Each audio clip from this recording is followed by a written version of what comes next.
नमस्कार दोस्तों। दोस्तों, महिलाओं के लिए करेंगे। नमस्कार। आज का ये वीडियो देश की तमाम उन महिलाओं के लिए है जो एक बीमारी कहिए, एक शारीरिक व्याधि कहिए उसको, और जिसका इलाज उनको नहीं मिलता है या अधिकतर मामलों में महिलाएं पूछती ही नहीं हैं। और वो बीमारी है सफेद पानी की बीमारी। सफेद पानी की जो ग्रामीण क्षेत्र है वहाँ की महिलाएं तो ताउम्र इससे जूझती रहती हैं। वो डॉक्टर से कभी सलाह करने जाती नहीं, उनको ये अवसर मिलता ही नहीं। शहर में कुछ प्रतिशत ऐसी औरतें होंगी जो सफेद पानी का इलाज खोजने के लिए डॉक्टर के पास पहुंची होंगी। और रही अगर वैद्यों की बात, तो सफेद पानी के इलाज के मेरे ख्याल से यूट्यूब पे भी हजारों वीडियो आपको मिल जाएंगे। बाबा रामदेव तो शीशम के पत्ते खाने के लिए बोलते हैं, इसके अलावा कोई कुछ खिला रहा है, कोई कुछ खिला रहा है। तो मैंने त्यागी जी से कहा कि डॉक्टर साहब, ये जो व्याधि है मुझे लगता है कि इसके बारे में अवेयरनेस बहुत जरूरी है कि ये एक व्याधि है भी या नहीं है, और है तो इसके क्या कारण हैं, और इससे जो महिलाएं हैं वो कैसे निजात पा सकती हैं घर पे ही, कहीं उनको ज्यादा मेहनत ना करनी पड़े। तो इन्होंने कहा ये बिल्कुल आसान है और बहुत ही नेचुरल तरीके से वो इससे मुक्त हो सकती हैं। तो आज का ये वीडियो जो महिलाएं देख रही हैं वो लास्ट तक इस वीडियो को जरूर देखना। आपकी समस्या का आज मैं समझता हूँ कि समाधान होने की मुझे पूरी उम्मीद है। और ऐसा वीडियो को अपनी जो महिलाएं हैं दूसरी, उनको भी आप शेयर करके इस पुण्य के काम में भागीदारी कर सकती हैं। डॉक्टर साहब नमस्कार। आपका नमस्कार। डॉक्टर साहब, ये सफेद पानी की जो समस्या है ये किस तरह की समस्या है और इसका क्या निदान हम कर सकते हैं? देखिए धर्मेंद्र जी, बहुत अच्छे समय पर आपने ये विषय चुना है क्योंकि देश महिला आरक्षण पर बात कर रहा है जी, और नारी शक्ति वंदन अधिनियम आ रहा है जी। देश में एक माहौल बना हुआ है, लेकिन हमारी नारी की, हमारी बहन बेटियों की, हमारी माताओं की क्या स्थिति समाज में है, उसका सेहत से जुड़ा हुआ सीधा रिश्ता है। इतनी झिझक उनको है, इतनी शर्म वो महसूस करती हैं जो नहीं करनी चाहिए, कि जैसे शरीर के और पार्ट हैं ऐसे ही प्राइवेट पार्ट हैं, बल्कि इसको प्राइवेट भी क्या कहना, पार्ट है, एक विशेष महत्व दे दिया गया। और नारी जननी है, उसकी वंदना और उसकी जो कुर्बानी है मनुष्य के लिए, उसका तो कोई तोड़ ही नहीं हो सकता। शरीर के स्तर पर जितना वो भोग रही है, जूझ रही है, एक जमाने में पर्दे से जूझती थी, वो ताजी हवा तक उनको नहीं मिलती थी जी।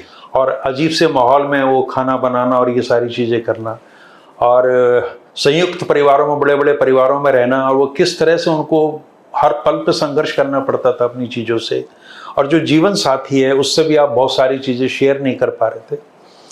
तो 21वीं सदी में अगर हमने महिला का सशक्तिकरण करना, तो सबसे जरूरी चीज़ ये है कि वो अपने शरीर को लेके, उसका शरीर पर अधिकार है और उसकी वो बात करे खुल के कि मुझे ये चीजें हो रही हैं। उसी कड़ी में ये बीमारी आती है जिसे आपने सफेद पानी का जिक्र किया। आयुर्वेद में इसको श्वेत प्रदर कहते हैं, और वेजाइनल डिस्चार्जेस का जो नाम है मेडिकली, दैट इज ल्यूकोरिया जी। तो सफेद पानी हो, श्वेत प्रदर हो या ल्यूकोरिया हो, ल्यूकोरिया भी बहुत ज़्यादा प्रचलित है, इसलिए ये नाम भी बहुत ज़्यादा लोगों में प्रचलित हो गया।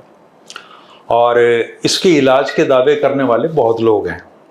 इसके इलाज की जब बात होगी तो ये जाहिर सी बात है, ये संकेत जाएगा कि ये कोई बीमारी है।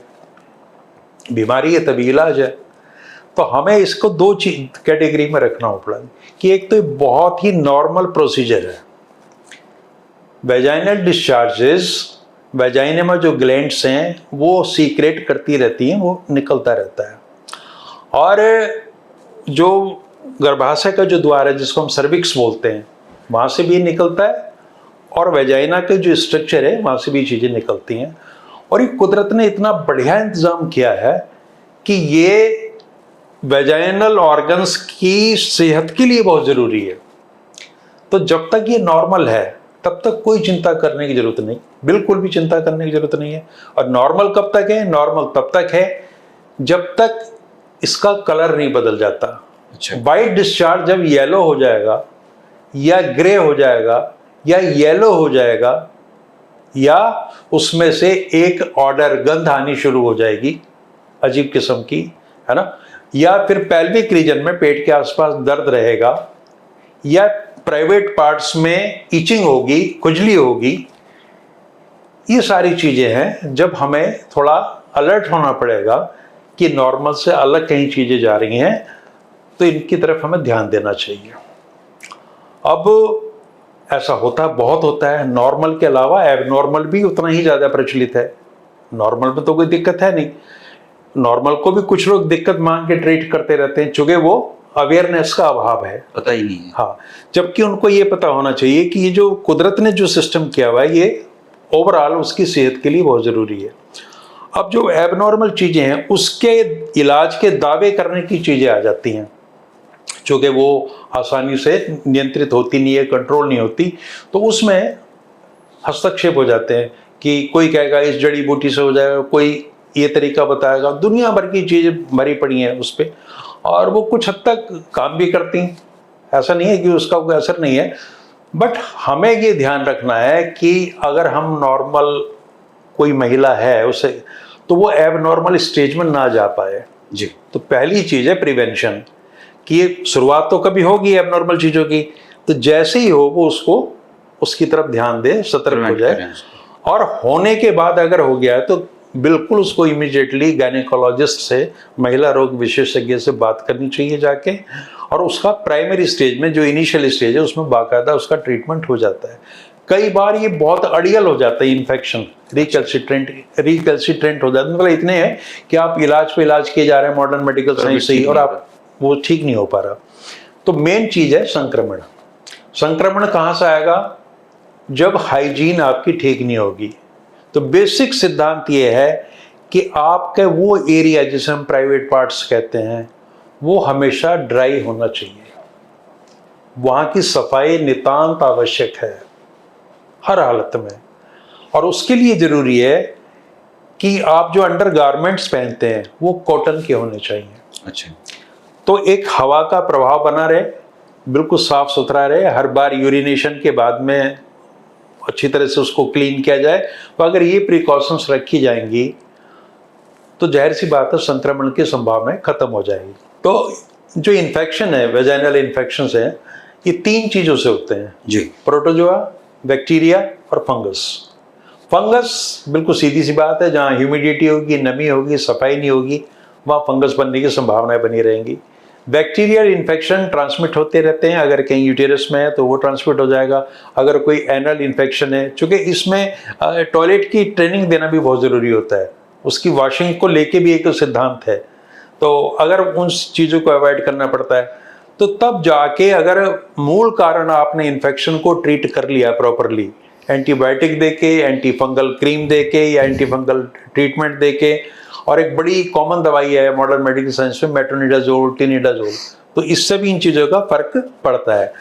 तो ये तो इन्फेक्शन वाला पार्ट है। जब ये ठीक हो जाएगा तो जाहिर सी बात है कि वो महिला को उस चीज़ से रिलीफ मिलेगा। अब एक बहुत महत्वपूर्ण बात यह है कि इसको रोकने के लिए ज़रूरी है कि आप अपने खाने में दही का प्रयोग करें, शामिल करें दही को मेनली, और साथ में आंवला ले सकते हैं।